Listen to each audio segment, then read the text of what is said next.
बिस्मिल्लाहिर्रहमानिर्रहीम। Section 1 CPC, इसकी application पे हम बात कर रहे हैं।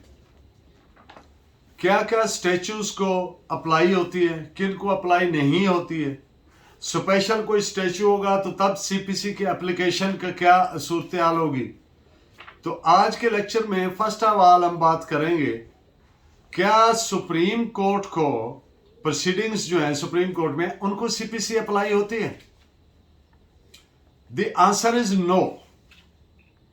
इसलिए कि सुप्रीम कोर्ट के order number 1 rule 5 of the supreme court rules जो हैं वो इसको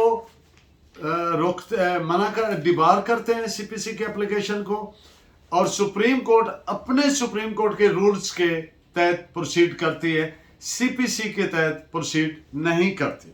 मकसद कि सीपीसी सुप्रीम कोर्ट की प्रोसीडिंग को एप्लीकेबल नहीं है।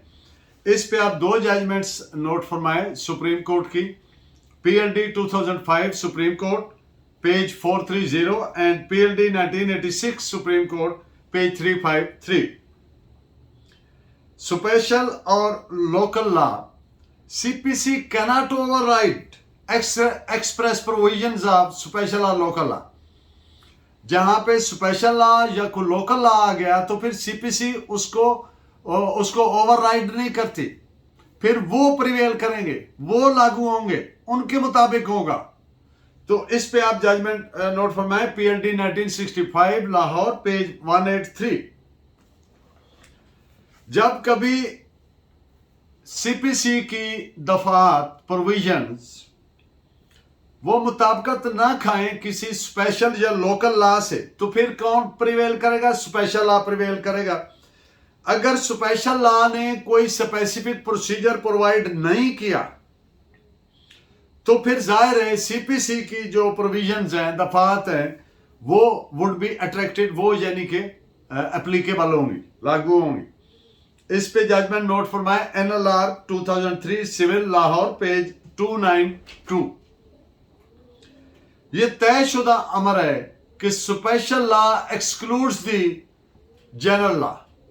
तो सीपीसी जनरल लॉ आप जानते हैं, सीआरपीसी जनरल लॉ है, पीपीसी जनरल लॉ है वगैरह। तो जब भी स्पेशल लॉ होगा तो वो प्रिवेल करेगा, जनरल लॉ को एक्सक्लूड कर देगा उस हद तक जहां तक वो उससे हटकर।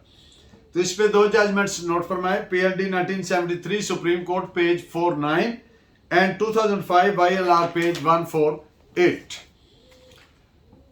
जब स्पेशल लॉ मौजूद ना हो या रिपील हो गया हो तो general law would come former to fill the vacuum. तो खुद ब खुद जनरल लॉ फिर उस खला को पूरा कर देगा, एप्लीकेबल हो जाएगा। इस पे सुप्रीम कोर्ट का फैसला है 2011 SCMR पेज 1254। जब स्पेशल लॉ एक चीज प्रोवाइड करता है कि स्पेशल लॉ ने प्रोवाइड कर दिया कि सीपीसी शैल बी एप्लीकेबल, तो फिर CPC as a whole shall stand applicable. It is reported as 2012 CLC page 1854। High court की जो एडमिरल्टी जुरिस्डिक्शन है वो किस प्रोसीजर के तहत होगी? The answer is CPC, civil procedure code applicable होगा। एज लॉन्ग एज अगर कोई स्पेसिफिक प्रोविजन या सिंध चीफ कोर्ट के जो अपने रूल्स और ऑर्डर्स हैं उनसे अगर कोई इनकंसिस्टेंसी है, कोई अदम मुताबिकत है, तो फिर वो रूल प्रिवेल करेंगे। Otherwise complete CPC prevail applicable होगी। This is reported as PLD 2000 Karachi page 258। जो सीपीसी के जनरल रूल्स हैं वो एप्लीकेबल होंगे टू ऑल सिविल प्रोसीडिंग्स, लेकिन जो आर्बिट्रेशन एक्ट की स्कीम लेड डाउन है उसका बुनियादी ऑब्जेक्ट मकसद ही ये है कि प्रोसीजरल लॉ की टेक्निकलिटीज से बच के इंश्योर करना कि जल्द से जल्द फैसले हों।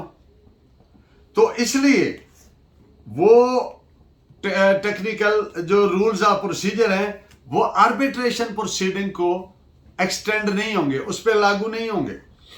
इस पे आप नोट फरमाइए 2006 CLC 1678 और 2000 YLR पेज 758। जब एक ऑर्डर आर्बिट्रेशन एक्ट के तहत नहीं हुआ बल्कि CPC के तहत हुआ तो फिर आर्बिट्रेशन एक्ट की प्रोसीडिंग उसको एप्लीकेबल नहीं होंगी। This is reported as PLD 1999 Karachi page 235। अब दो दफात मैं आपके सामने रखता हूं, एक सेक्शन 41 है आर्बिट्रेशन एक्ट 1940 का और एक सेक्शन 141 है CPC का। इन दोनों का कुमुलेटिव मिला के पढ़ें तो क्या अफेक्ट आता है। तो इसका अफेक्ट ये है कि जो प्रोविजन CPC की हैं जो विच क्रिएट ऑब्लिगेशंस और लायबिलिटीज या कोई सब्सटेंटिव राइट पैदा करती है, मिसाल के तौर पर सेक्शन 86 CPC, तो वो प्रोसीडिंग्स जो है वो एप्लीकेबल नहीं होंगी आर्बिट्रेशन प्रोसीडिंग को, बल्कि सिर्फ procedural provisions of CPC are applicable to arbitration act. ये अफेक्ट है इन दोनों को मिला के पढ़ने का। वन लाइन में क्या बात है कि हर वो सेक्शन CPC की जो इटसेल्फ क्रिएट करती है कोई लीगल राइट और ड्यूटी या लायबिलिटी, तो वो एप्लीकेबल नहीं होगी आर्बिट्रेशन प्रोसीडिंग। और प्रोसीजरल जो सेक्शंस हैं, दफात हैं, प्रोविजंस हैं, वो एप्लीकेबल होंगी। इस पे जजमेंट नोट फरमाइए PLD 1971 कराची पेज 324। जब आर्बिट्रेशन प्रोसीडिंग कर रहे हैं तो उसमें फ्रेमिंग ऑफ इशू जरूरी है और जाहिर है फिर वो हर इशू पे इशू वाइज फाइंडिंग भी देना जरूरी नहीं है और इससे वो जो प्रोसीडिंग है वो इनवैलिडेट नहीं होगी। This is reported as PLD 2005 Karachi page 670। Next lecture में हम आपके सामने रखेंगे कि जो आर्बिट्रेशन प्रोसीडिंग है क्या उसको रेस जुडिकाटा एप्लीकेबल है या 12(2) की एप्लीकेशन है आर्बिट्रेशन प्रोसीडिंग्स को, और इसके अलावा जो एप्लीकेशन ऑफ CPC है to banking courts, insurance ordinance वगैरह वगैरह दीगर एक्ट्स को, फैमिली कोर्ट्स एक्ट को, election petition, bar council act वगैरह, रिप्रेजेंटेशन ऑफ पीपल एक्ट 1976, इन सारों को क्या CPC एप्लीकेबल होगी या नहीं होगी। So keep watching.